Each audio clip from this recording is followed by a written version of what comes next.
গল্পের নাম অন্তদহন। লিখেছেন DRM সোহাগ। পর্ব সংখ্যা 2। পেজ DRM সোহাগ হানি। আকাশের কথা শুনে সন্ধ্যা আবারও মাথা উঁচু করে তাকায়। আকাশের মুখাবয়বের পরিবর্তন নেই। সন্ধ্যা দুহাতে পান্তার প্লেট ধরে দ্রুত বসা থেকে উঠে দাঁড়ায়। মাথায় থাকা শাড়ির আঁচল ডান হাতে একটু টেনে নিয়ে মাথা নিচু করে দাঁড়ায়। আকাশ কিছু একটা ভেবে প্রশ্ন করে, তুমি শুনতে পাও? সন্ধ্যা বোকা চোখে তাকায় আকাশের দিকে। আকাশ ভ্রু কোঁচকায়। আবারও জিজ্ঞেস করে, ক্লিয়ার শুনতে পাচ্ছ? সন্ধ্যা কিছুটা মাথা নিচু করে নেয়। এরপর মাথা উপর নিচ করে হ্যাঁ সূচক সম্মতি জানায়। আকাশ কেমন অদ্ভুতভাবে তাকায়। এটা কিভাবে সম্ভব হয়? কথা বলতে পারে না অথচ স্পষ্ট শুনতে পায়। আপনা আপনি মুখ থেকে বেরিয়ে আসে। ইন্টারেস্টিং তো। সন্ধ্যার কানে কথাটা যায়। মাথা উঁচু করে আকাশের দিকে অবাক হয়ে তাকায়। আনিকা আকাশের পাশে দাঁড়িয়ে বলে, কি ইন্টারেস্টিং রে? আকাশ থতমত খেয়ে তাকায় আনিকার দিকে। আনিকা সন্ধ্যাকে পান্তার প্লেট নিয়ে দাঁড়িয়ে থাকতে দেখে বলে, পান্তা খাও নাকি তুমি? আমারও বেশ লাগে খেতে। সন্ধ্যা চুপচাপ আনিকার দিকে চেয়ে রইল। আনিকা বুঝতে পারছে না সন্ধ্যা আসলো কে। সন্ধ্যার মেঝেতে বসে খাওয়ার ব্যাপারটা চোখে পড়েছিল। সে ভেবেছে সন্ধ্যা আকাশদের বাড়ির কাজের লোক। ভাবনা অনুযায়ী আকাশের উদ্দেশ্যে বলে, নতুন কাজের লোক আনাইছিস নাকি? কথাটা আকাশসহ তার মা আসমানি নওয়ানও শুনতে পায়। রান্নাঘর থেকে আনা হাতের পায়েসের বাটি টেবিলের উপর রেখে এসে সন্ধ্যার হাত ধরে শক্ত গলায় বলে, ওই আমার মেয়ে। আনিকা অবাক হয়। আকাশের বোন কবে জন্মালো? তাও আবার এত বড়? আসমানি নওয়ান সন্ধ্যাকে টেনে নিয়ে গিয়ে চেয়ারে বসিয়ে দেয়। এরপর হাতের প্লেট টেবিলের উপর রেখে বলে, চেয়ার টেবিল রাইখা মাটিতে বইসা খাস কেন? আর একদিন দেখলে মার খাবি আমার হাতে। সন্ধ্যা মন খারাপ করে বোঝায়, আর মাটিতে বসে খাবে না। আসমানি নওয়ান আনিকার উদ্দেশ্যে বলে, তুমিও আসো মা, বইসা খাও। আনিকা সন্ধ্যার দিকে চেয়েছিল। আসমানি নওয়ানের কথায় এগিয়ে গিয়ে সন্ধ্যার পাশে বসল। মেয়েটিকে, এটা নিয়ে তার মনে বেশ কৌতূহল জাগছে।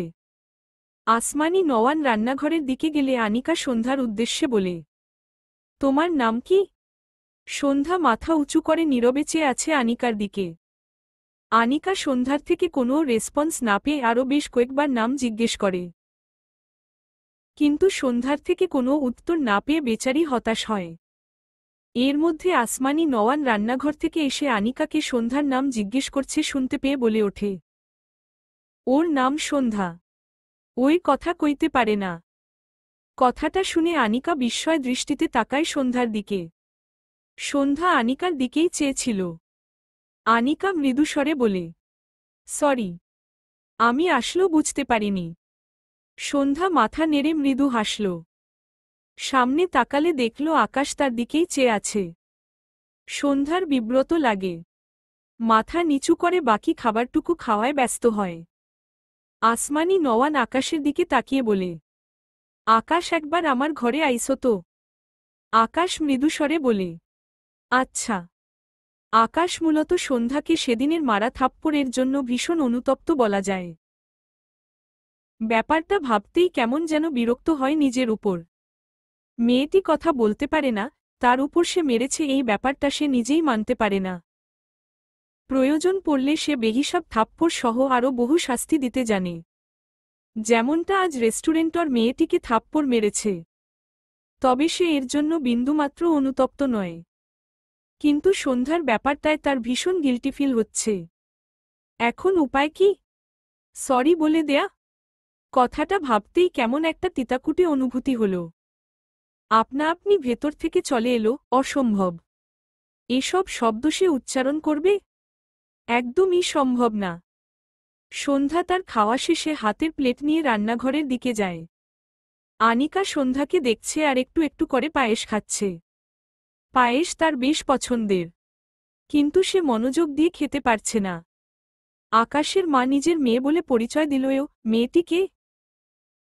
বেচারি এই ভাবনায় ব্যস্ত। আনিকা চেয়ার থেকে উঠে আকাশের সামনে দাঁড়িয়ে কৌতূহলী হয়ে প্রশ্ন করে, ওই মেয়েটা তোদের কে হয়? আকাশ বিরক্তি চোখে তাকায়। আনিকাকে পাশ কাটিয়ে তার মায়ের ঘরের দিকে যেতে নিলে আনিকা আকাশের হাত টেনে ধরে বলে, আরে বলে যা, এত কৌতূহল নিয়ে থাকতে পারি না। আকাশ রেগে তাকায় আনিকার দিকে, দাঁতে দাঁত চেপে বলে, থাপ্পড় খাবি, হাত ছাড়। আনিকা কিছু বলতে গিয়েও দেখল তার সামনে সন্ধ্যা দাঁড়িয়ে তাদের দিকে কিভাবে যেন তাকিয়ে আছে। সন্ধ্যার দৃষ্টি অনুসরণ করে তাকালে দেখল সন্ধ্যা তার হাতে আকাশের ধরা হাতের দিকে চেয়ে আছে। আনিকা ভ্রু কোঁচকায়। আকাশ ঝাড়া মেরে তার হাত ছাড়িয়ে নেয়, চিবিয়ে চিবিয়ে বলে, মুড ভালো আছে, তাই বেঁচে গেলি। কথাটা বলে উল্টো ঘুরলে সন্ধ্যাকে দেখে ভ্রু কুঁচকে তাকায়, কিছু বলল না। বড় বড় পা ফেলে সন্ধ্যাকে পাশ কাটিয়ে তার মায়ের ঘরের দিকে যায়। আনিকা পিছন থেকে বলে, আরে ভাই, আমার বহুত সুন্দর এক জামাই আছে, ওকে রেখে তোকে নিয়ে ভাবার টাইম নাই আমার। স্বর্ণকারদের সোনা চুরি করলে ও এমন ছ্যাঁত করে ওঠে না, আর একে টাচ করলেই যেন চামড়া ঝলসে যায়। কথাগুলো বলে সন্ধ্যার দিকে তাকালে দেখল সন্ধ্যা কেমন অদ্ভুতভাবে চেয়ে আছে তার দিকে। আনিকা মেকি হেসে বলে, তুমি আন্টির মেয়ে হলে হিসেব মতে তুমি আকাশের বোন। পেট থেকে বের না হয়েও মেয়ে হওয়া যায়, এটা কোনও ফ্যাক্ট না। কিন্তু তোমার ভাইটা একদম সুবিধার না, বুঝলে? শুধু অসুবিধা দিয়ে ভরা। কথাগুলো বলে থামে আনিকা। ভাবল, মেয়েটি হয়তো তার কথা শুনতে পায়নি। এগিয়ে গিয়ে চেয়ারে বসে বাকি পায়েসটুকু খাওয়ায় মনোযোগী হয়। আসমানি নওয়ান তার আলমারি থেকে বেশ কয়েকটি কাগজ বের করে আকাশের দিকে বাড়িয়ে দিয়ে বলে, এইগুলা তোমার কাছে রাখো। আকাশ হাতের কাগজগুলোর দিকে চেয়ে অবাক হল। বেশ কয়েকটি মোটা অঙ্কের চেক।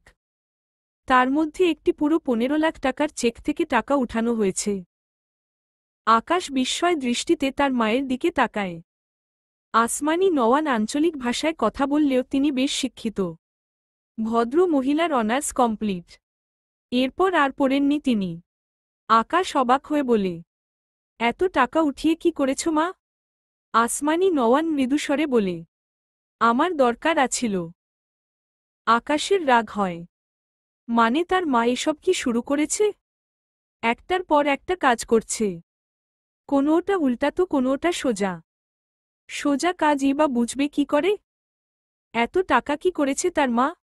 রেগে বলে, তুমি এত টাকা কবে তুলেছ? আর করেছ টাই বা কি? আসমানি নওয়ান রেগে বলে, সেই কৈফিয়ত আমি তোমারে দিমু না। আকাশ চোখ বুজে শব্দ করে শ্বাস ফেলল। নিজেকে দমিয়ে তার মায়ের দিকে চেয়ে বলে, আমি তোমার কাছে কৈফিয়ত চাইছি না মা।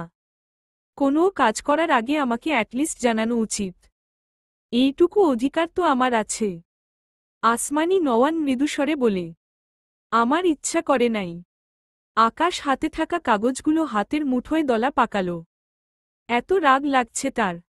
রেগেমেগে দলা পাকানো চেকগুলো ছুঁড়ে ফেলে চেঁচিয়ে বলে, আমারও ইচ্ছে করছে না এসব ফালতু কাগজ আমার কাছে রাখতে। কথাটা বলে হনহন করে ঘর থেকে বেরিয়ে যায়। আসমানি নওয়ানের খারাপ লাগল। আবার নিজের দিকটাও ভাবল। আসলেই আকাশকে বলা উচিত ছিল তার।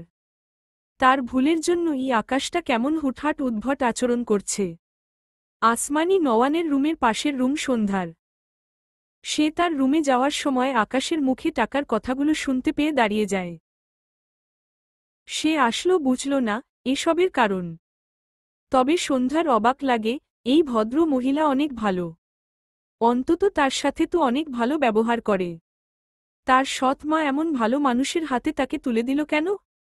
সে তো পারলে সন্ধ্যাকে জাহান্নামে পাঠাতে চায়। আর তার বাবা? তার মা মারা যাওয়ার সাথে সাথে তার বাবা হারিয়ে গেছে। সে শুধু সকাল আর সায়নের বাবা হয়ে গিয়েছে। তার আর সৌম্য ভাইয়াকে ভুলে গিয়েছে। মা মারা গেলে বাবারা বুঝি এভাবেই স্বার্থপর হয়ে যায়। কথাগুলো ভাবতে গিয়ে কখন যে চোখজোড়া ভরে উঠল মেয়েটির। সন্ধ্যা মাথা নিচু করে দাঁড়িয়েছিল। হঠাৎই জোরেসোরে এক ধাক্কা খেয়ে ঠাস করে মেঝেতে পড়ে যায়। আকাশ তার মায়ের ঘর থেকে বেরিয়ে কোনো দিকে তাকায়নি, হনহন করে বেরিয়ে যাচ্ছিল। হঠাৎই সন্ধ্যার সাথে ধাক্কা খায়। সন্ধ্যা তো উল্টে পড়েছেই, আকাশ নিজেও তাল সামলাতে না পেরে সন্ধ্যার উপরই ঠাস করে পড়ে যায়। সন্ধ্যা, আকাশ দুজনেই হতভম্ব হয়ে যায়। এমন অনাকাঙ্ক্ষিত ঘটনা কারোর ধারণায় ছিল না। আকাশ সন্ধ্যার দিকে তাকালে সন্ধ্যার ভেজা চোখজোড়া তার দৃষ্টিতে পড়ে। সন্ধ্যা কথা বলতে পারে না, ঢোক গিলে দুহাত আকাশের বুকে রেখে আকাশকে ঠেললে, আকাশ অদ্ভুতভাবে তাকায় সন্ধ্যার দুহাতে দিকে। সে এখনও সন্ধ্যার উপর বুঝতে পেরে বিড়বিড় করে, ওহ শীত। এরপর ধরফর করে উঠে দাঁড়ায় সন্ধ্যার উপর থেকে। সন্ধ্যা স্বস্তির নিঃশ্বাস ফেলে। সে ও মেঝে থেকে দ্রুত উঠে দাঁড়াতে গিয়ে চোখ মুখ কুঁচকে নেয়। কোমরে বেশ ব্যথা পেয়েছে, তবে সেসব পাত্তা দিল না, বরং তাড়াতাড়ি করে উঠে দাঁড়ায়। এরপর কোনো দিকে না তাকিয়ে এক প্রকার দৌড়ে তার ঘরে গিয়ে দরজা আটকে দেয়। আকাশ তীক্ষ্ণ চোখে দেখল সন্ধ্যার প্রস্থান। পাশ থেকে আনিকা ভাবুক ভঙ্গিতে বলে, আন্টি বলল, সন্ধ্যার তার মেয়ে। হিসেব মতে সন্ধ্যা তোর বোন। কিন্তু বোনের সাথে এমন রোমান্টিক মোমেন্ট ক্রিয়েট হয়ে যাচ্ছে কেন বুঝলাম না। আকাশ ধমকে বলে, তখনকার থাপ্পড় এখন খেতে না চাইলে মুখ বন্ধ রাখ। ঘরের ভেতর থেকে আসমানি নওয়ান বেরিয়ে এসে বলে, এইখানে কি পড়ার শব্দ হইল? আকাশ কিছু না বলে সিঁড়ি বেয়ে উপরে উঠতে থাকে তার ঘরের দিকে। আনিকা মৃদু হেসে বলে, আকাশ পড়ে গিয়েছিল আন্টি। তোমার ছেলের শরীরে মনে হয় পুষ্টির অভাব পড়েছে, একটু বেশি বেশি খাওয়াই হতো। আসমানি নওয়ান হাসল। তিনি ভাবলেন আনিকা মজা করছে। আনিকার বাবা আর আকাশের বাবা বিজনেস পার্টনার। তবে আকাশ আর আনিকার বন্ধুত্ব তাদের বাবার জন্য নয়, বরং কলেজ লাইফ থেকে আকাশ, আনিকা সহ তাদের আরও দুজনের একটি ফ্রেন্ড সার্কেল ছিল। তখন থেকেই সবাই বেশ ভালো ফ্রেন্ড। বাকি দুজনের খোঁজ পাওয়া যায় না। আনিকার আকাশের বাড়িতে একটু আধটু যাওয়া আসা হয়। সন্ধ্যা পেরিয়েছে। প্রকৃতিতে হালকা দিনের আলো এখনও বিদ্যমান। ইরা কার্জন হলের সামনের মাঠে বসে আছে, দুই হাঁটু জমা করে তার উপর চিবুক ঠেকিয়ে মলিন মুখে চেয়ে আছে। তার কিচ্ছু ভালো লাগে না। সকালের পর সৌম্য চলে গেলে ইরা ও বাড়ি চলে গিয়েছিল, কিন্তু ওই আলিশান বাড়িতে ইরার মন টিকে না। তাই বিকেলে আবারও এই ফাঁকা জায়গাটায় এসে বসেছে। সৌম্যের নাম্বারে কল করেছিল, সে কল রিসিভ করেনি। ইরা জানে সৌম্য ইচ্ছে করেই তার কল রিসিভ করে না। সৌম্য তাকে ইচ্ছে করে কত শত অবহেলা করে, সেসবের হিসেব কষে শেষ করা যাবে না। ইরার খুব মন কাঁদে। ভাবনায় কথাগুলো আসতে ইরার চোখের কোণে পানির কণা জমে। ইরা। হঠাৎই পিছন থেকে সৌম্যের শক্ত কণ্ঠে ইরা ঝাঁকি দিয়ে ওঠে। সৌম্য দাঁতে দাঁত চেপে বলে, এখন ও এইখানে বসে আছিস কেন? থাপ্পড় খাবি? ইরা পিছু ফিরে সৌম্যর দিকে চেয়ে বলে, তুই যা, আমার ভালো লাগছে না, এখানে কিছুক্ষণ থাকি। সৌম্য আশেপাশে তাকায়। এসব জায়গা মেয়েদের জন্য সেভ। এসব জানে না? রেগে বলে, এক্ষুনি বাড়ি যাবি তুই। এসব জায়গা সেভ নয়, জানিস না? ইরা গাঁটটি মেরে বসে থেকে বলে, আমার জন্য কেন ভাবিস তুই? সৌম্যর বিরক্ত লাগে। রেগে বলে, ইরা এমনিতেই আমার মন মেজাজ কোনোটাই ভালো নেই। ওঠ এখান থেকে। ইরা মাঠ থেকে উঠে সৌম্যর সামনে দাঁড়ায়। অনুরোধের সুরে বলে, তোর কি হয়েছে আমাকে বলছিস না কেন সৌম্য? তোর প্রবলেম সলভ করতে আমি হেল্প করতে পারি না? সৌম্য কিছু না বলে তার ডান হাতে ইরার বা হাতের কবজি ধরে সামনের দিকে এগিয়ে যায়। ইরা অবাক হল। সৌম্যর পিছু পিছু যায় আর তার ধরে রাখা সৌম্যর হাতের দিকে চেয়ে থাকে। মুখে একটুখানি হাসি ফুটল, তবে তা মিলিয়ে গেল। সে জানে সৌম্য একদিন তার থেকে হারিয়ে যাবে। ও সবসময় তার থেকে পালিয়ে বেড়ায়। সৌম্য কিছুটা হেঁটে গিয়ে একটি রিকশা দাঁড় করায়। ইরাদের বাসা চাংখারপুল পর্যন্ত ভাড়া মিটিয়ে ইরার উদ্দেশ্যে ছোট করে বলে, রিকশায় ওঠ। ইরা কথা বাড়াল না। চুপচাপ রিকশায় উঠে বসল। সৌম্য গম্ভীর গলায় বলে, চেপে বস। ইরা অবাক হয়ে তাকায়। সৌম্য তার সাথে যাবে? যখন তারা শুধু বন্ধু ছিল তখন কত একসাথে বসেছে, কিন্তু হঠাৎই কেন যেন তাদের মধ্যে একটা প্রাচীর তৈরি হয়ে গিয়েছে। সৌম্য ও তাকে এভয়েড করতে শুরু করে। দীর্ঘশ্বাস ফেলে ডানদিকে একটু চেপে বসলে সৌম্য রিকশায় উঠে বসে। এরপর মৃদুস্বরে বলে, মামা চলো। ভদ্রলোক রিকশা চালানো শুরু করে। ইরা দুহাত জমা করে রাখে। রিকশার ঘাকুনিতে সৌম্যর হাতের সাথে ইরার হাতে ধাক্কা লাগে। সৌম্য খুব স্বাভাবিকভাবে বসে আছে, দৃষ্টি সামনে রাস্তার পানে। আবার একটু পরপর ফোনে কিছু করছে। ইরা মাঝে মাঝে আর চোখে সৌম্যর দিকে তাকায়। শ্যামবর্ণের ছেলে সৌম্য। ইরার চোখে সৌম্যকেই ধরে। হাজারো ফর্সা ছেলেদের ভিড়ে বারবার ইরার চোখ আটকে যায় শ্যামবর্ণের সৌম্যতে। সৌম্যর চোখ দুটো বেশ সুন্দর। চোখে লাগে ভীষণ। প্রথম যেদিন সৌম্য তাদের বাড়িতে গিয়েছিল সেদিন তার মা সৌম্যকে দেখে মন্তব্য করেছিল, ছেলেটির চোখ দুটো মনে হয় আর্ট করা। ইরা ভীষণ হেসেছিল সেদিন তার মায়ের কথায়। সৌম্য বিব্রতবোধ করেছিল। ইরা কত মজা করেছিল সৌম্যর সাথে। সৌম্য রেগে যাচ্ছিল, কিন্তু কিছু বলতে পারছিল না। সেসব দিনগুলো কেমন যেন হারিয়ে গেল। দীর্ঘশ্বাস ফেলে মেয়েটি। সৌম্য ঘেমে গিয়েছে বুঝতে পেরে ইরা সৌম্যর দিকে টিস্যু বাড়িয়ে দিল। সৌম্য তার ফোনে দৃষ্টি রেখেই বলে, লাগবে না। ইরার মলিন মুখখানি আরও মলিন হয়। মন খারাপ করে বলে, তুই আমার কল রিসিভ করিস না কেন সৌম্য? সৌম্যর কাটকাট জবাব, ভালো লাগে না তাই। ইরার চোখ দুটো ভরে ওঠে। মেয়েটির বাচ্চাদের মতো করে কাঁদতে ইচ্ছে করল। মাথা নিচু করে নিল। হাজার চেষ্টা করেও নোনা পানি আটকাতে পারল না। টুপ করে হাতের উপর দুফোঁটা পানি গড়িয়ে পড়ে। আরেকবার আর চোখে সৌম্যর দিকে তাকালে দেখল সৌম্য ফোনে ব্যস্ত। ইরা মাথা নিচু করে আড়ালে তার ভেজা চোখজোড়া মুছে নেয়। বেশ কিছুক্ষণের মাঝে রিকশাওয়ালা ইরার বাসার সামনে রিকশা দাঁড় করালে ইরা চুপচাপ রিকশা থেকে নেমে যায়। সৌম্যকে বাসায় আসতে বলতে চেয়েও বলল না। আসবে না তো। উল্টে এমন কিছু বলবে যা তাকে শুধু কষ্টই দিবে। সৌম্য ইরার দিকে চেয়ে বলে, ভেতরে যা। ইরা দীর্ঘশ্বাস ফেলে উল্টো ঘুরে এগিয়ে যায়। সৌম্য তাকিয়ে রইল ইরার দিকে। ইরার গায়ের রং ধবধবে ফর্সা। চোখে লাগে খুব। দীর্ঘ কপাল, গোলগাল মুখ। হাইট 5 ফুট 4 ইঞ্চি। চোখে পড়ার মতো সুন্দর ইরা। বাবার টাকার অভাব নেই। এক বাবার এক মেয়ে। অথচ এই মেয়ে সব পিছে ফেলে সৌম্যর পিছে পড়ে থাকে। কি আছে সৌম্যর? কিচ্ছু নেই তার। যা আছে সব তো দুঃখ। সৌম্য কথাগুলো ভেবে চাপা শ্বাস ফেলে। ইরাকে যতক্ষণ দেখা গেল দেখল। একবারের জন্য ও চোখ এদিক ওদিক নেয়নি। ইরা মেইন গেটের ভেতর পা রেখে সৌম্যর দিকে তাকালে সৌম্য সাথে সাথে দৃষ্টি নামিয়ে নেয়। সৌম্যকে ফোনে ব্যস্ত দেখে ইরার চোখজোড়া আরেকবার ঝাপসা হয়। নিজেকে সামলে দরজা আটকে ভেতরে চলে গেলে সৌম্য ঘাড় ঘুরিয়ে তাকায় ইরাদের বন্ধ দরজার দিকে। দীর্ঘশ্বাস ফেলে বিড়বিড় করে, তোর সুখ প্রাপ্য ইরা, কিন্তু আমার খাতায় সুখের পরিমাণ যে শূন্য। সৌম্য রিকশা থেকে নামতে গেলে ফোনে কারো কল আসলো। পরিচিত কারো কল দেখে রিকশা থেকে নামল না। কল রিসিভ করে সালাম দেয়। ওপাশ থেকে কিছু বলল বোধহয়। সৌম্য আর রিকশা থেকে নামল না। ফোন পকেটে রেখে রিকশা ঘুরিয়ে নাজিরা বাজারের দিকে যেতে বলে রিকশাওয়ালাকে। রাত প্রায় 8:30। আকাশ নাজিরা বাজারের একটি রেস্টুরেন্টে বসে আছে।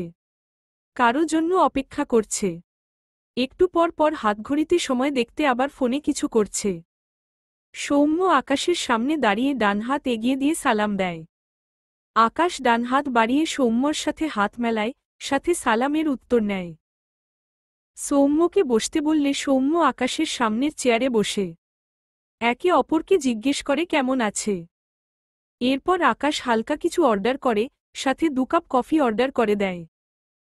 এরপর সৌম্যর উদ্দেশ্যে বলে, শিমুকে পড়াতে আসছো না কেন? সৌম্য মৃদুস্বরে বলে। ভাইয়া, আমার কিছু প্রবলেমের কারণে যেতে পারছি না। 2-1 দিনের মাঝেই যাব। আকাশ ছোট করে বলে। ওহ, ওকে। এরপর পকেট থেকে একটি খাম বের করে সৌম্যর দিকে এগিয়ে দিয়ে বলে, এটা রাখো। আমি নেক্সট 1 সপ্তাহ থাকব না। এজন্যই মূলত তোমাকে ডেকেছি। সৌম্য মৃদু হেসে বলে, থ্যাংক ইউ ভাইয়া। আকাশের দেয়া প্যাকেটটি তার পাশে রাখল সৌম্য। আকাশের খালাতো বোন শিমুকে প্রাইভেট পড়ায় সৌম্য। আকাশের খালু বেঁচে না থাকায় আকাশ তার খালাদের মোটামুটি সব দেখাশোনা করে। সৌম্যকে টিচার হিসেবে সেই ঠিক করে দিয়েছিল। শিমু ক্লাস 10-এ পড়ে। আকাশ সৌম্যের খোঁজ পেয়েছিল তার ভার্সিটিতে অনেক পরিচিতদের সাথে যোগাযোগ করে। আকাশ ঢাকা ভার্সিটির স্টুডেন্ট ছিল, সেই হিসেবে সৌম্যদের বড় ভাই। আকাশকে মাস্টার্সের 1 বছর ভার্সিটিতে পেয়েছিল সৌম্যদের ব্যাচ। এরপর আকাশ বিদেশ চলে যায়। আকাশ সৌম্যকে যে টিউশন ফি দিল, এটা মূলত শিমুকে পড়ানোর ফিস। আজ মাসের 3 তারিখ। সৌম্য গত 1 বছর থেকে শিমুকে পড়ায়, সে একমাত্র শিমুর ফিস প্রতি মাসের 1ম তারিখে পায়, যেটা তাকে আকাশ দিয়ে থাকে। এইবার সৌম্য না যাওয়ায় আকাশ নিজেই ডেকে তাকে ফিস দিয়ে দিল। কত টিউশনের টাকা তো 10 তারিখ পেরিয়ে যায়, আবার 15 তারিখও পেরিয়ে যায়। আকাশ কফির কাপে চুমুক দিয়ে সৌম্যর উদ্দেশ্যে বলে, কি অবস্থা? পড়াশোনা কেমন চলছে? সৌম্য ভদ্রতাসূচক মাথা নেড়ে বলে, জি ভাইয়া, ভালো। আকাশ অর্ধেক কফিটুকু খেয়ে উঠে দাঁড়ায়। ফোন পকেটে রেখে সৌম্যর উদ্দেশ্যে বলে, তোমার বেশি প্রবলেম হলে কয়েকদিন গ্যাপ দিতে পারো। প্রবলেম নেই। সৌম্য দাঁড়িয়ে মৃদুস্বরে বলে, জি ভাইয়া। এরপর আকাশের দিকে হাত বাড়ালে আকাশ পুনরায় হাত মেলায় সৌম্যের সাথে। দুজন একসাথে বেরিয়ে যাওয়ার সময় সৌম্য পেমেন্ট করতে গেলে আকাশ সৌম্যকে ধমকে সরিয়ে দেয়। এরপর সে বিল মিটিয়ে রেস্টুরেন্ট থেকে বেরিয়ে যায়। যাওয়ার আগে বলে, শিমু ফাঁকি দিল, আমাকে ইনফর্ম করবে অবশ্যই। সৌম্য মাথা নেড়ে সম্মতি জানায়, সাথে একটু হাসে। শিমু মেয়েটি বেশ চঞ্চল, আর একটু আধটু ফাঁকিবাজ। যখন মেয়েটির মা তার সাথে পারে না, তখন আকাশকে বাড়িতে ডাকলে শিমু তার কাছে সুরসুর করে পড়তে বসে। বেশ ভয় পায় আকাশকে। ভার্সিটিতে আকাশের জুনিয়ররা ও আকাশকে বেশ ভয় পেত। তাদের মধ্যে সৌম্যদের ব্যাচও ছিল। অবশ্য ভয় পাওয়ারই কথা। কোথাও কোনো ঝামেলা হলে সেখানে আকাশ হকিস্টিক নিয়ে হাজির হয়ে যেত। যে আসলো দোষী, কোনো কথা ছাড়াই তাদের এলোপাথারি পেটাত। সৌম্য পার্সোনালি আকাশকে পছন্দ করত না আকাশ ভার্সিটি থাকাকালীন। তবে সৌম্য লাস্ট 1 বছর আকাশের বোনকে পড়াতে এসে বুঝেছে আকাশ ভীষণ অমায়িক একজন মানুষ। খুবই বিবেকবান, সাথে মনমানসিকতাও বেশ ভালো। সৌম্য রাস্তার ধার দিয়ে একা একা হাঁটছে। দুহাত প্যান্টের পকেটে গুজে রাখা। টাকা পেয়ে তার মেয়েদের মতো কান্না পাচ্ছে। শিমুকে পড়িয়ে সৌম্য পুরো 12,000 টাকা পায়। এই টাকা থেকে সে সবার আগে সন্ধ্যার জন্য কিছু টাকা সরিয়ে রাখে। কিন্তু তার সেই বোনটা যে আজ কোথায়, সেটাই জানতে পারল না। ও ভালো আছে তো? সে কি খুঁজে পাবে না তার বোনটাকে? সন্ধ্যা কি আর তার দিকে মায়াভরা চোখে তাকাবে না? সে এই শহরেই তার বোনকে রাখবে, তার কাছে রাখবে। তার বোনের স্বামীকে? কোনো মানুষ রূপী অমানুষ নয় তো? তার বোনকে সেখানেও কি অত্যাচার করা হয়? সৌম্যর নিজেকে দুর্বল লাগে। রাস্তার পাশে বসে পড়ে চোখের পর্দায় শেষবারের মায়ের অসহায় চাহনি ভেসে উঠল, যে চাহনিতে হয়তো ছিল সন্ধ্যাকে দেখে রাখার আকুতি। ভেসে উঠল সন্ধ্যার মায়াভরা মুখ। প্রতিবার শহরে ফেরার সময় সন্ধ্যা তার দিকে ভেজা চোখে চেয়ে থাকত, যে দৃষ্টিতে মিশে থাকত, তার ভাই কেন ওই নরক থেকে তাকে বের করে আনে না?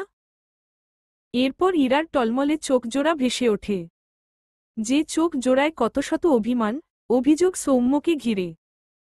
কিন্তু সৌম্যর সেসব দেখার সাহস হয় না। তার জীবনটা অভিশপ্তের মতো। সবাই হারিয়ে যায় তার থেকে। আর যে পাশে থাকতে আসে, সৌম্য তো তার নখের যজ্ঞও নয়। মাথা যন্ত্রণা শুরু হয়, দুহাতে মাথার চুল টেনে ধরে। ঘড়ির কাঁটা জানান দেয় রাত 10:30। সন্ধ্যা তার ঘরের বেলকনির এক কোণায় দাঁড়িয়ে আছে।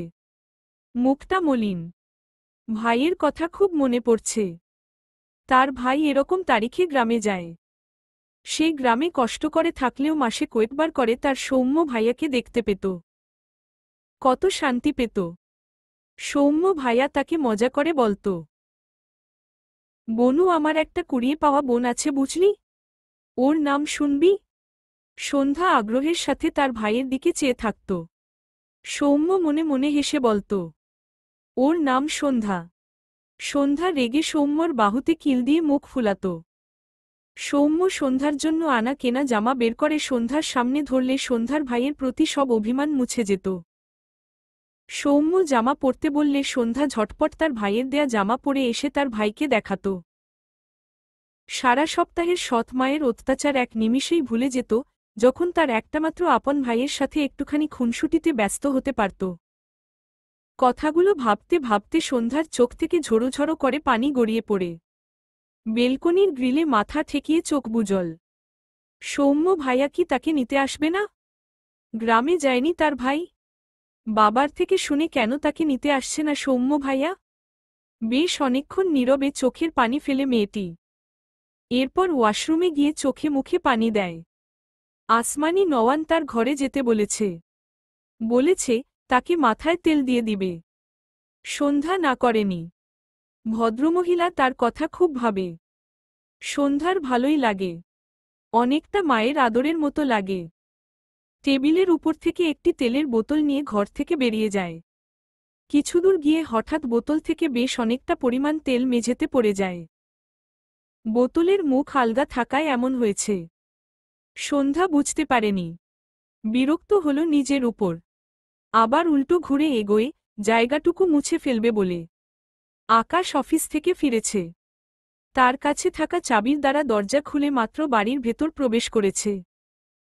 দরজা লাগিয়ে উল্টো ঘুরলে দেখল শাড়ি পরা একটি মেয়ে, মাথায় ঘোমটা টানা, ধীর পায়ে সামনের দিকে এগিয়ে যাচ্ছে। আকাশ বুঝল এটা সন্ধ্যা। তাদের বাড়িতে সন্ধ্যা ছাড়া এভাবে কেউ থাকে না। সন্ধ্যার দিকে চেয়েই আকাশ এগিয়ে যাচ্ছিল, হঠাৎ তেলের উপর পা পড়ায় আকাশের পা পিছলে যায়, বেচারা ঠাস করে মেঝেতে পড়ে যায়। ধপ করে শব্দ হয়। আকাশ হতভম্ব হয়ে নিজের দিকে চেয়ে আছে। মেঝেতে একদম ছড়িয়ে বসে পড়েছে সে। ওদিকে সন্ধ্যা কিছু পড়ার শব্দ পেয়ে দ্রুত পিছু ফিরে তাকায়। আকাশকে মেঝেতে পড়ে থাকতে দেখে চোখ বড় বড় করে তাকায়। আকাশ তার সামনে দাঁড়ানো সন্ধ্যার দিকে তাকালে সন্ধ্যার হাতে তেলের বোতল দেখে যা বোঝার বুঝল। পায়ের নিচে পিচ্ছিল কিছু পড়েছে, এটা তো বুঝেছে।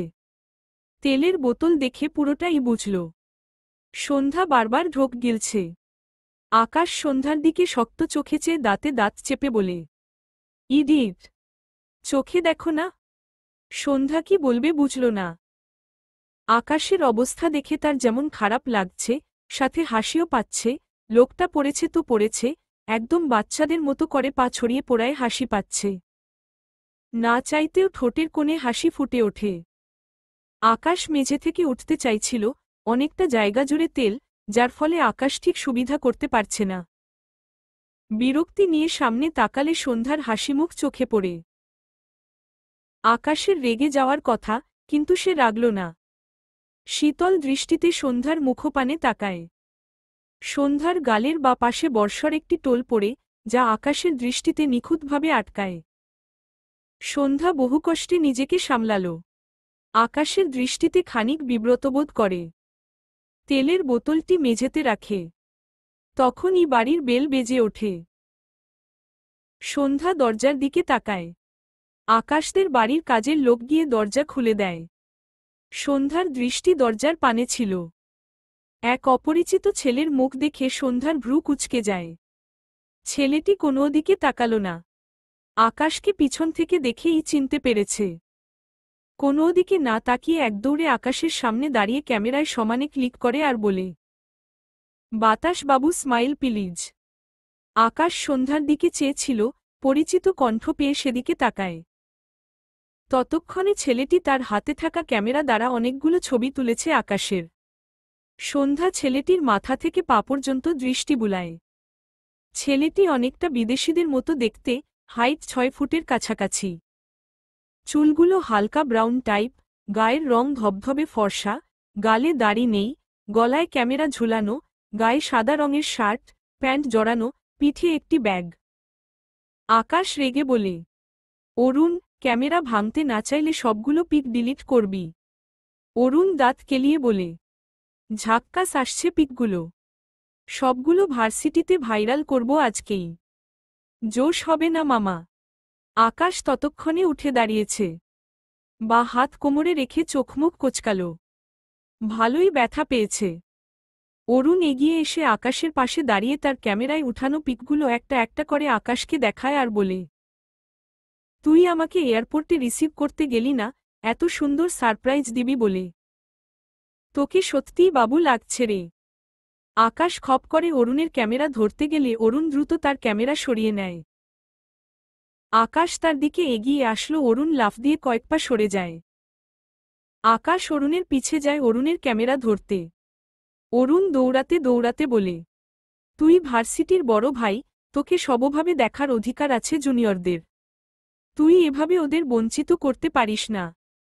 আকাশ অরুণের পিছে দৌড়ায় আর বলে, তোর নুট ছেড়ে জুনিয়রদের হক পূরণ করব বেয়াদব। অরুণ সোফার উপর লাফ দিয়ে অপর পাশে যায়, ডান দিকে আসমানি নওয়ানকে দেখে বলে, আন্টি তোমার ছেলে অশ্লীল কথা বলে। আমি কিন্তু পেকে যাচ্ছি। আসমানি নওয়ান একবার অরুণের দিকে তাকায়, আরেকবার আকাশের দিকে। সন্ধ্যা নিজেও চোখ বড় বড় করে চেয়ে আছে। মনে হচ্ছে দুটো বাচ্চা ছেলে বাড়িতে দৌড়ঝাঁপ করছে। আকাশ সোফা ডিঙিয়ে লাফ দিয়ে অপর পাশে যায়। তাদের ভার্সিটির গ্রুপে এসব পিক দিল তার সব মানসম্মান যাবে। যে কোনোভাবে অরুণের থেকে ক্যামেরা নিয়ে সব ডিলিট করতে হবে, সেজন্যই আকাশ সব রেখে অরুণের পিছু নিয়েছে। অরুণ দৌড়াতে দৌড়াতে সন্ধ্যার সামনে দাঁড়িয়ে বলে, আরে এটা কে? হাই সুইটি। কথাটা বলে আকাশকে তার কাছে দেখে বামদিকে দৌড় দিতে গেলে তেলের উপর পিছলা খেয়ে ঠাস করে পড়ে যায়। বেচারা চেঁচিয়ে ওঠে। সন্ধ্যার চোখ আগের চেয়েও বড় হয়ে যায়। হায় আল্লাহ, তার জন্য এসব কি হচ্ছে? আকাশ হাঁটু মুড়ে বসে অরুণের হাত থেকে ক্যামেরা ছিনিয়ে নেয়। এরপর একটা একটা করে সব পিক ডিলিট করে ঠাস করে অরুণের পায়ের উপর রাখে ক্যামেরা। অরুণ অসহায় মুখ করে চেয়ে আছে। আকাশ উঠে দাঁড়িয়ে পকেট থেকে তার ফোন বের করে একটি পিক অরুণের দিকে ধরে সূক্ষ্ম হাসে। অরুণ চোখ বড় বড় তাকায়। আকাশের ফোনের স্ক্রিনে অরুণের একটি পিক, যেখানে অরুণের পরনে শুধু আন্ডারওয়্যার পরা পিক। অরুণ অসহায় কণ্ঠে বলে, আস্তাগফিরুল্লাহ। এসব ডিলিট করে দে। এসব রাখলে আল্লাহ পাপ দেয়। আকাশ ফোনের দিকে চেয়ে গম্ভীর গলায় বলে, যা তুই ভাইরাল। এটাই তোর সারপ্রাইজ। অরুণ চেঁচিয়ে ওঠে, আন্টি তোমার অশ্লীল ছেলেকে কিছু বলো। আমার ইজ্জত খেয়ে দিল। আসমানি নওয়ান এগিয়ে এসে বলে, তুমি কখন আইলা? আকাশ তোমারে আনতে যায় নাই? অরুণ ইনোসেন্ট মুখ করে বলে, তোমার ছেলের আপ্যায়ন কত বাজে দেখলে? এখন তুমি একটু আমায় আপ্যায়ন কর নাও। বলতে বলতে অরুণ উঠে দাঁড়ায়।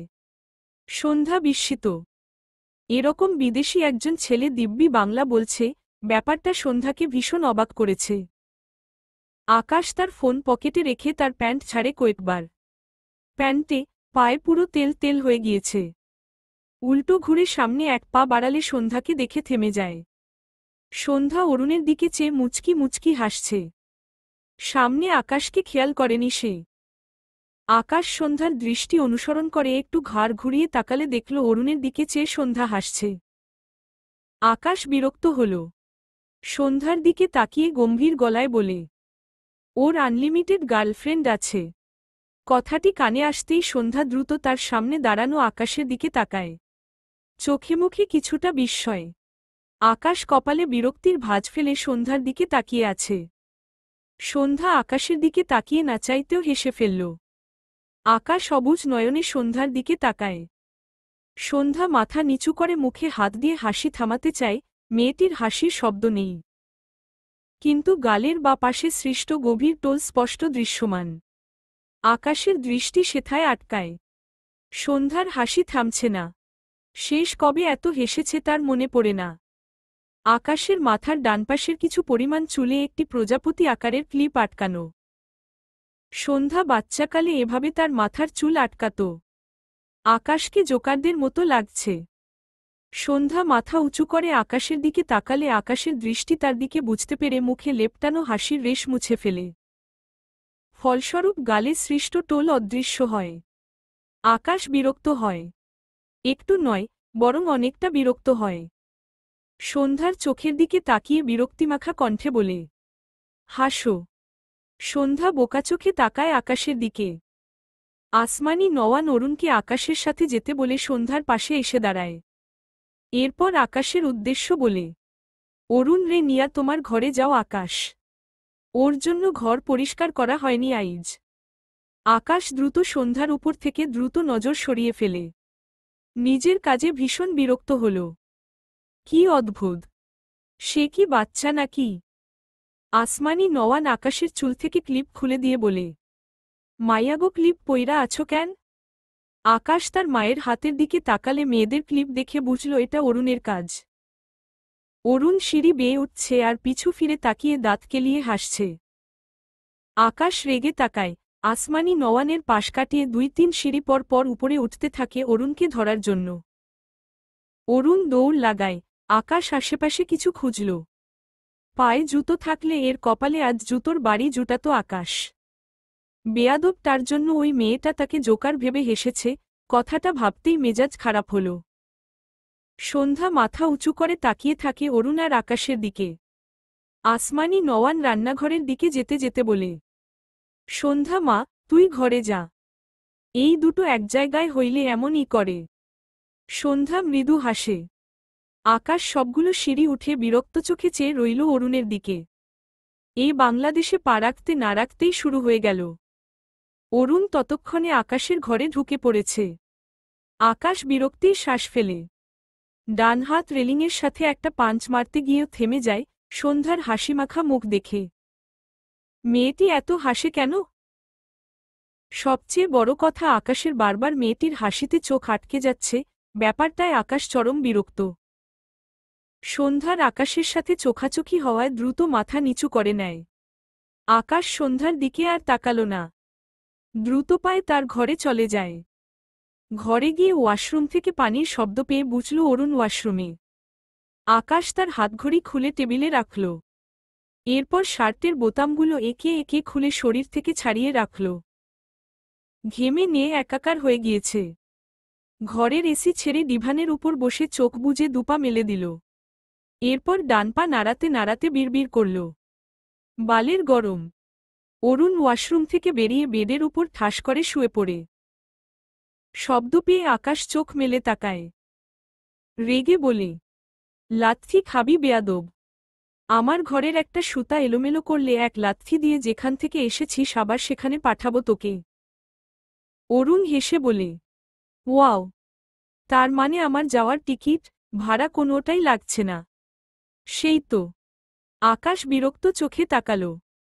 ডিভান থেকে উঠে বড় বড় পা ফেলে ওয়াশরুমে চলে যায়। অরুণের বাবা বিদেশি, মা বাংলাদেশি।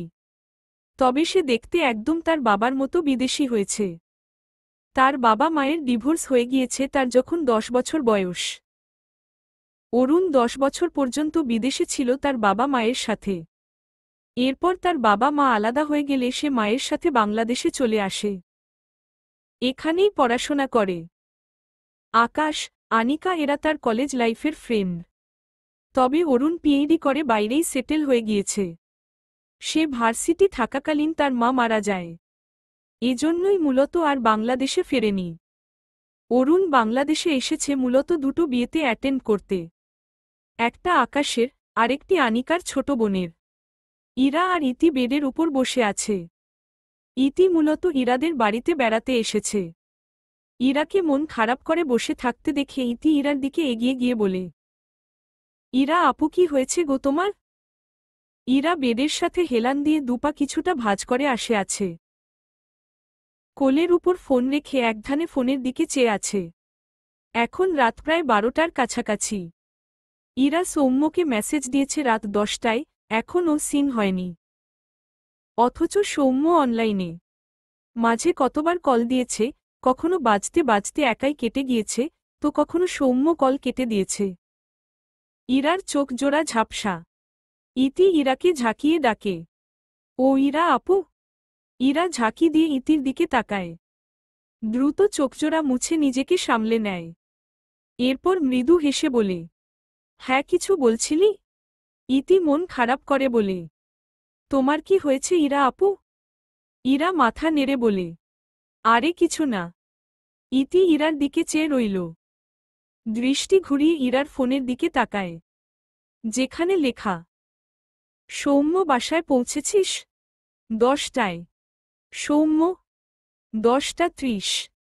সৌম্য বল প্লিজ। 11টা। সৌম্য একটা রিপ্লে দিবি? 11টা 30। সৌম্য একবার মেসেজ সিন করবি? 11টা 45। এভাবে 5টি মেসেজ হোয়াটসঅ্যাপে সেন্ড করা, অথচ রিপ্লে আসেনি কোনো। ইতির খুব মন খারাপ হয়। সে সবকিছু জানে। মৃদুস্বরে বলে, ইরা আপু সৌম্য ভাইয়া তোমাকে অনেক ইগনোর করে তাই না? ইরা হাঁটু দুটো বুকে ঠেকিয়ে ডানগাল হাঁটুতে ঠেকিয়ে রাখল। এরপর চোখ বুজে নেয়। বন্ধ চোখের পাতা ভেদ করে দুফোঁটা পানি বেরিয়ে আসে। ইতি দেখতে পেল না তা। মন খারাপের রেশ নিয়ে মেয়েটি মৃদুস্বরে বলে, সে তোমাকে এত ইগনোর করে, তবুও কেন তাকে ভুলতে পারছ না? ইরা মলিন গলায় বলে, কারণ আমি সৌম্যর যত্ন বুঝতে শিখেছি। সে যত্ন তো তোমায় বন্ধু হিসেবেও করতে পারে। ইতির কথায় ইরা বলার মতো আর কিছু খুঁজে পেল না। ইতি আবারও বলে, তোমার সৌম্য ভাইয়াকে ভুলে যাওয়া উচিত ইরা আপু। কথাটা শুনতেই ইরার বুকে চিনচিন ব্যথা করে ওঠে। একটি টুশব্দ পর্যন্ত করল না। ইতি আবারও বলে, তুমি তো গল্প করেছিলে সৌম্য ভাইয়ার একটা নিজের বাড়ি পর্যন্ত নেই। তার বাবা বলতে গেলে তাকে ভুলে গিয়েছে। আমি জানি সৌম্য ভাইয়া খুবই ভালো মানুষ, কিন্তু সে কিচ্ছু করে না। তোমার ভবিষ্যৎ একদম অন্ধকার। পরবর্তীতে সে যদি কোনো চাকরি পায়ও, তবুও মোটামুটি কোনো রকমে চলে যাবে। তুমি ওই পরিবেশে কখনোই নিজেকে মানাতে পারবে না। সবচেয়ে বড় কথা, তুমি তো চেনো মামাকে। তুমি মরে গেলেও মামা তোমাদের মানবে না। ইতির কথাগুলো শুনে ইরার বুকে চিনচিন ব্যথা ধীরে ধীরে সারা শরীরে বিদ্যুৎ গতিতে ছড়িয়ে পড়ল। ইরার চোখের পর্দায় শ্যামবর্ণের সৌম্যর ক্লান্তিমাখা মুখটা ভেসে ওঠে, যার চোখে মুখে কত মায়া। ইরার চোখের কোণে পানির কণা জমা। ভারী স্বরে বিড়বিড় করল, সৌম্যকে কখনো ভুলে যাওয়া যায় না। ভুলতে গেলে বরং সৌম্যকে মনে পড়ার প্রহর আরও বেড়ে যায়। দরজার আড়ালে ইরার বাবা ইশতিয়াক আহমেদ দাঁড়িয়েছিল। সে মূলত এসেছিল ইরাকে দেখতে। ভেবেছিল ইরা ঘুমিয়েছে, সকালে থাপ্পড় মেরেছে, এজন্য একটু খারাপ লাগছিল। কিন্তু ইরা আর ইতির কথাগুলো শুনে ইরার প্রতি তার সব খারাপ লাগা যেন নিমিষেই মিলিয়ে গেল। অগণিত রাগ এসে ভর করল তার উপর। সে আজ সন্ধ্যার পর ইরা আরেকটি ছেলেকে রিকশায় পাশাপাশি বসে থাকতে দেখেছে। যখন দেখেছিল তখন ও সন্দেহ করেনি, কারণ অনেক আগে থেকেই ইরার অনেক ছেলে ফ্রেন্ড ছিল, অনেকে বাসায় ও আসত। তাই ব্যাপারটা প্রথমে আমলে নেয়নি। কিন্তু এখন কথাগুলো শুনতে পেয়ে ইরার বিয়ে না করার ব্যাপারে খুব ভালোভাবে ক্লিয়ার হল। শক্ত কণ্ঠে বিড়বিড় করল, সৌম্য। অতঃপর ইশতিয়াক আহমেদ যেভাবে এসেছিল সেভাবেই নিঃশব্দে জায়গাটি প্রস্থান করল। এরপর কাউকে কল করে বলে, ঢাকা ভার্সিটিতে মাস্টার্স ফার্স্ট ইয়ারের সৌম্য নামে কোনো ছেলে থাকলে সেই ছেলের A to Z ডিটেইলস আমাকে পাঠাও। ইরার ভার্সিটি থেকেই প্রথম খোঁজা শুরু করল। ছেলেটি ইরার ভার্সিটির না হলে বাংলাদেশের যেখানেই থাকুক, ইশতিয়াক আহমেদ ঠিক খুঁজে বের করবে। রাতের খাবার খেয়ে কিছুক্ষণ আগেই ঘরে এসেছে আকাশ আর অরুণ। অরুণ ডিভানের উপর বসে ফোনে মগ্ন। আকাশ রকিং চেয়ারে ডান পা বা পায়ের উপর তুলে বসেছে। কোলের উপর ল্যাপটপ রেখে তাতে কাজ করছে। সম্পূর্ণ মনোযোগ সেদিকে। দুহাতে 10 আঙুল অনর্গল চলছে। দৃষ্টি ল্যাপটপের স্ক্রিনে নিবন্ধ। চোখে মুখে বিরক্তি। বেশ কিছুক্ষণ পর বিরক্তিসূচক শব্দ করে চেয়ারের হাতলে একটা পাঞ্চ মারে আকাশ। এরপর চেয়ারে হেলান দিয়ে চোখ বুজল। বেশ কিছুক্ষণ ওভাবেই থেকে আবারও চোখ মেলে তাকায়, এরপর কাউকে কল করে ল্যাপটপ থেকে। ওপাশ থেকে সাথে সাথে রিসিভ হলে আকাশ রেগে বলে, বাংলা বোঝো না তুমি? তোমার জন্য আমি এখন জাপানিজ ভাষা শিখব? ওপর পাশে থাকা একটি মেয়ে, যে আকাশের অফিসের স্টাফ, সে মিনমিন করে বলে, সরি স্যার। আকাশ বিরক্তি কণ্ঠে বলে, কিসের সরি? সরি তোমার কাছে রাখো, আর আমার কাজ কর। মেয়েটি বলে, জি স্যার। অরুণ হঠাৎই শব্দ করে বলে ওঠে, বাবু খাইছ? আকাশের ফোনের এপাশের মেয়েটি থতমত খেয়ে যায়। আমতা আমতা করে বলে, জি স্যার। আকাশ খট করে কল কেটে অরুণের দিকে রেগে তাকায়। অরুণের কানে ব্লুটুথ, আকাশের দিকে চোখ পড়লে ভ্রু কুঁচকে তাকায়। আকাশের দৃষ্টি পাত্তা না দিয়ে সে তার কাজে ব্যস্ত হয়। আকাশ রেগে বলে, তুই উল্টাপাল্টা বললি কেন? আমার অফিসের স্টাফ ভেবেছে আমি এসব উল্টাপাল্টা কথা ওকে বলেছি। অরুণ তার কল মিউট করে ভ্রু কুঁচকে বলে, আরে আমি আমার গার্লফ্রেন্ডদের সাথে কথা বলছি। আকাশের দৃষ্টির নড়চড় নেই। অরুণ ডিভান থেকে উঠে তার কান থেকে একটি ব্লুটুথ খুলে আকাশের কানে দিয়ে দেয় আর বলে, বিশ্বাস করছিস না কেন? এই নে, নিজেই শোন। আকাশ কিছু বলতে গিয়েও থেমে যায়। কতগুলো মেয়ের ভয়স।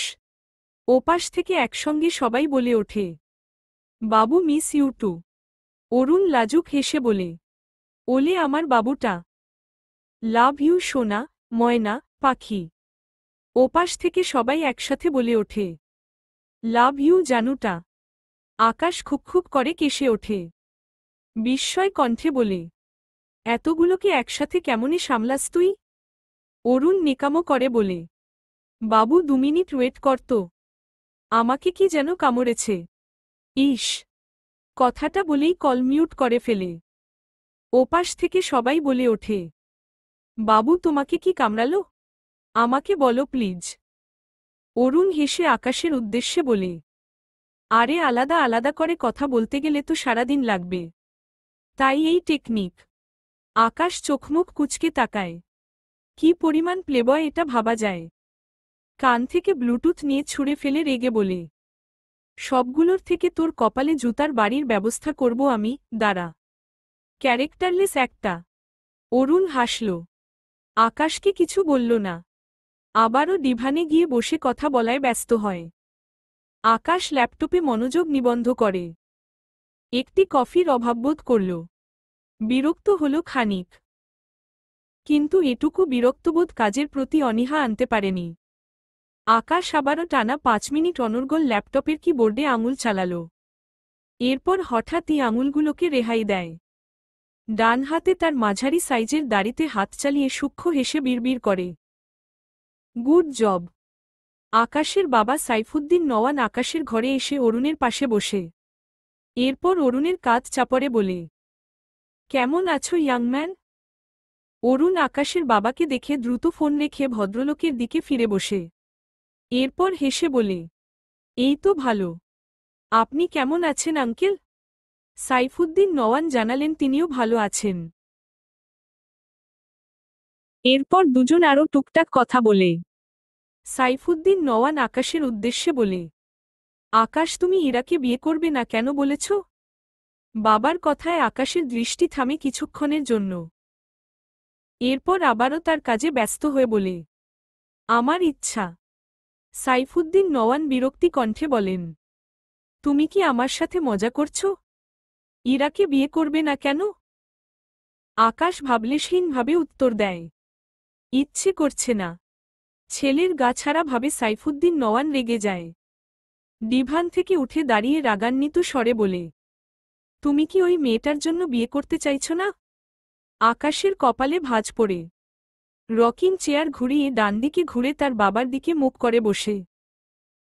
বা পায়ের উপর ভাঁজ করে রাখা ডান পা নাড়াতে নাড়াতে ভ্রু কুঁচকে বলে, কোনো মেয়েটা? সাইফুদ্দিন নওয়ান বিরক্তি কণ্ঠে বলেন, ওই গেঁয়ো মেয়েটা, যাকে তোমার মা এনে রেখেছে। আকাশের কপালে সৃষ্ট ভাঁজ শিথিল হয়। মৃদুস্বরে বলে, মেয়েটির সুন্দর একটি নাম আছে। সন্ধ্যা। নাম ধরে বলো। আকাশের বাবা রেগে বলে, ওহ, নাম ও জানো দেখছি। আকাশ চেয়ারে হেলান দেয়। বা হাতে ডান হাতের শার্টের হাতা কনুইয়ের উপরে তুলে গম্ভীর গলায় বলে, জানব না কেন? তুমি শুধু তোমার বউয়ের খোঁজ রাখো। বাট আমি বাড়ির সবার খোঁজ রাখি। তাছাড়া আমি উকিলের সঙ্গে কথা বলেছি। 6 মাসের মধ্যে আমাদের ডিভোর্স হয়ে যাবে। আকাশের কথা শুনে তার বাবা অবাক হয়ে বলে, তাহলে ইরাকে বিয়ে করছো না কেন? আকাশ বিরক্তি কণ্ঠে বলে, বললাম তো ইচ্ছে করছে না। তাহলে আগে করতে চেয়েছিলে কেন? আকাশ দুহাত চুলের ভাঁজে চালায় আর বলে, এক্সপেরিমেন্ট করতে। এখন ভাবলাম বিয়ে ছাড়াও আরও অনেক কিছু করার আছে। এই ফালতু ব্যাপারে নিজেকে জড়িয়ে লাভ নেই। আকাশের কথা শুনে সাইফুদ্দিন নওয়ান সহ অরুণ অদ্ভুত দৃষ্টিতে তাকায়। সাইফুদ্দিন নওয়ান বিস্ময় কণ্ঠে বলে, কখনো শুনেছ কেউ এক্সপেরিমেন্ট করতে বিয়ে করে? আকাশ ভাবলেশহীনভাবে বলে, শুনিনি।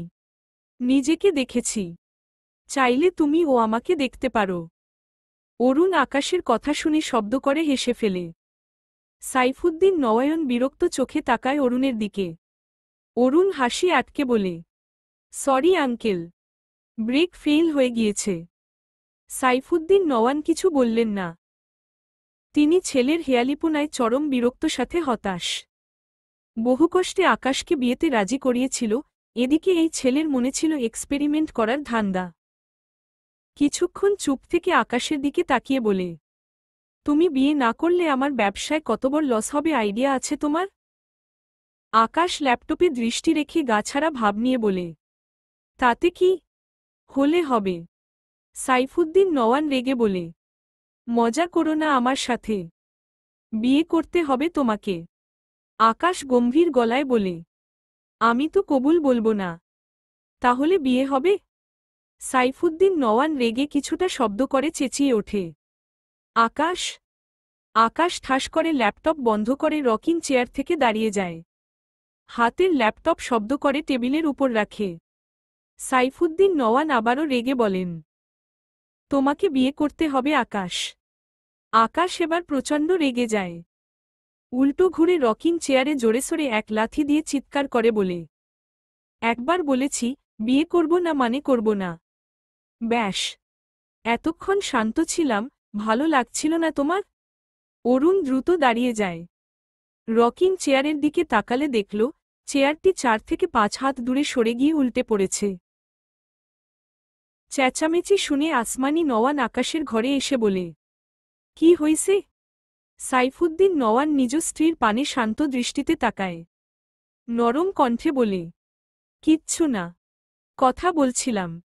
তুমি এখানে আসতে গেলে কেন? এসো ঘুমাবো, অনেক রাত হয়েছে। আসমানি নওয়ান আকাশের দিকে তাকালে দেখল আকাশ মাথা নিচু করে দাঁড়িয়ে আছে।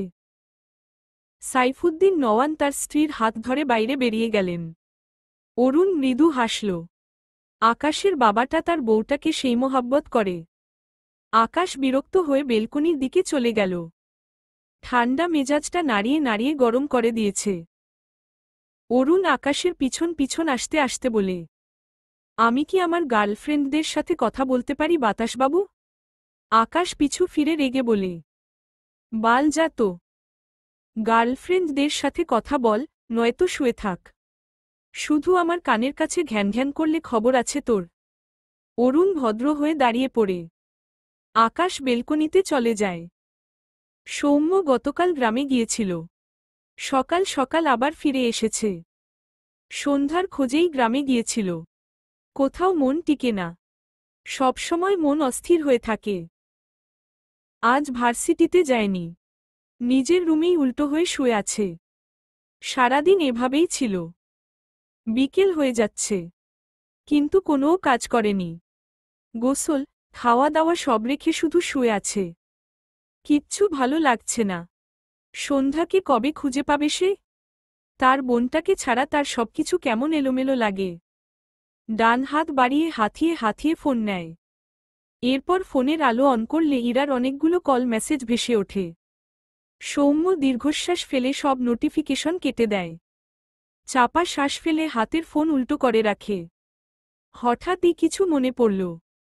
সময় নষ্ট না করে দ্রুত উঠে পড়ে একটি শার্ট আর প্যান্ট নিয়ে ওয়াশরুমে যায়, বড় বড় পা ফেলে। 5 মিনিটের মাঝে শাওয়ার নিয়ে বের হয়।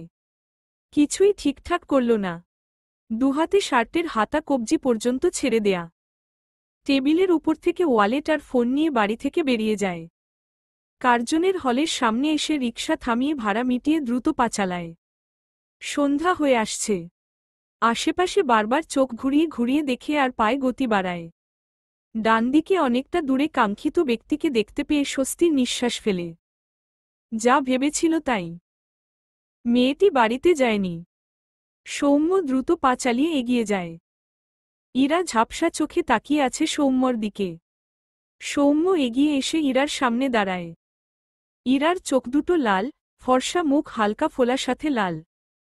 সৌম্য ঢোক গিলে মৃদুস্বরে বলে, বাড়ি যাসনি কেন ইরা? ইরার চিৎকার করে কাঁদতে ইচ্ছে করছে, কিন্তু কাঁদল না। মলিন গলায় বলে, তুই আমায় অবহেলা করতে গিয়ে কখনো ক্লান্ত হয়ে পড়িস না সৌম্য? সৌম্য অসহায় দৃষ্টিতে তাকিয়ে রইল ইরার পানে। শক্ত করে কিছু বলতে চাইল, কিন্তু পারল না ইরার অসহায়ত্বে ঘেরা মুখটা দেখে। ইরাকে দেখতে অসুস্থ লাগছে। সৌম্য এগিয়ে এসে ডান হাতের উল্টো পিঠে ইরার কপাল চেক করে। জ্বরে মেয়েটির গা পুড়ে যাচ্ছে। ইরা মাথা উঁচু করে সৌম্যর দিকে তাকিয়ে আছে। সৌম্য চিন্তিত কণ্ঠে বলে, তোর গায়ে অনেক জ্বর। এই শরীরে ভার্সিটি আসলই কেন? ইরা মৃদু হেসে বলে, বাড়ি থেকে বের হওয়ার সময় অসুস্থ ছিলাম। জ্বর তো তোর অবহেলার ফসল। সৌম্য ইরার চোখে চোখ রেখে তাকিয়েছিল। দৃষ্টি বেশিক্ষণ স্থির রাখতে পারল না। চোখজোড়া সরিয়ে নিল। ইরার হাত ধরে সামনের দিকে এগিয়ে গিয়ে একটি রিকশায় উঠে বসে দুজন। বেশ কিছুক্ষণ যাওয়ার পর সৌম্য একটি হোটেলের সামনে রিকশা দাঁড় করায়। এরপর ইরাকে নিয়ে রিকশা থেকে নেমে দোকান থেকে দুটো নাপা কিনে প্যান্টের পকেটে রাখে। তারপর হোটেলের ভেতর প্রবেশ করে। ইরা নীরবে সৌম্যর পিছু পিছু যায়। সৌম্য এক সাইডের টেবিলের সামনে গিয়ে ইরাকে ভেতরে বসতে বলে। ইরা এবারেও চুপচাপ ভেতরের চেয়ারে বসল। ইরার পাশের চেয়ারে সৌম্য বসল। এরপর ডান হাত উঁচিয়ে বলে, মামা গরুর মাংস দিয়ে 1 প্লেট খিচুড়ি দাও তো। ইরা সৌম্যকে দেখল। সৌম্যর দুহাতের শার্টের হাতা ছেড়ে দেয়া, বোতামগুলোও খোলা। ইরা জানে সৌম্য খুব গোছানো আর টিপটাপ। এজন্য একটু অবাক হয়েছে। মৃদুস্বরে বলে, শার্টের হাতা অগোছালো রেখেছিস কেন? সৌম্য তার শার্টের হাতার দিকে তাকালো। যখন মাথায় আসলো ইরা এখানে একা। মেয়েটি ভীষণ পাগলাটে টাইপ। টেনশনে আর কিছু মাথায় ছিল না। শার্ট গায়ে জড়িয়েছিল, এটাই তো বেশি। দীর্ঘশ্বাস ফেলে বলে, এমনি। এরই মাঝে সৌম্যর সামনে খিচুড়ির প্লেট রাখে একটি ছেলে। সৌম্য প্লেটটি ইরার সামনে রেখে বলে, খেয়ে নে। ইরা সৌম্যর দিকে চেয়ে বলে, তুই কিভাবে বুঝলি আমি খাইনি? সৌম্য গম্ভীর স্বরে বলে, জানি না। খেয়ে নে। ইরা মিনমিন করে বলে, তুই খাবি না? সৌম্য ইরার মলিন মুখপানে চেয়ে চুপ থাকে কিছুক্ষণ। এরপর মৃদুস্বরে বলে, কথা বলাস না। ভালো লাগছে না আমার। তাড়াতাড়ি খেয়ে নে। ইরা মাথা নিচু নেয়। হাত ধুয়ে খিচুড়ির প্লেট থেকে একবার মুখে নিয়ে কয়েকবার চিবোতেই ইরা কেসে ওঠে। মেয়েটির কাশি থামে না। সৌম্য দ্রুত জগ থেকে গ্লাসে পানি ঢেলে ইরার মুখের সামনে ধরলে ইরা সৌম্যর হাত থেকেই ঢকঢক করে পানি খায়। পুরো গ্লাস ফাঁকা হয়ে গেলে সৌম্য হাতের গ্লাস টেবিলের উপর রেখে ইরার দিকে তাকায়। ইরার চোখ জোড়ায় পানি জমেছে। সৌম্য বেশ কিছুক্ষণ ইরার চোখের দিকে তাকিয়ে থাকে। এরপর মৃদুস্বরে বলে, এসব জায়গা, এসব খাবার কোনোটাই তোর জন্য নয় ইরা। কথাটা বলে সৌম্য দুহাতের মাঝে তার মুখ রাখে। ওভাবেই করুণ সুরে ডাকে, ইরাবতী। ইরা বিস্ময় দৃষ্টিতে তাকায় সৌম্যর দিকে। সৌম্য তাকে কখনো এভাবে ডাকেনি। তার ভাবনার মাঝেই সৌম্য আবারও একই সুরে বলে, আমাকে ভুলে যা ইরাবতী। কথাটা শুনতে ইরার চোখ জোড়া বিন্দু বিন্দু জলকণায় ভরে ওঠে। যেন টোকা দিলই টপ টপ করে মেঘ বিনা বৃষ্টি ঝরবে। চলবে ইনশাআল্লাহ।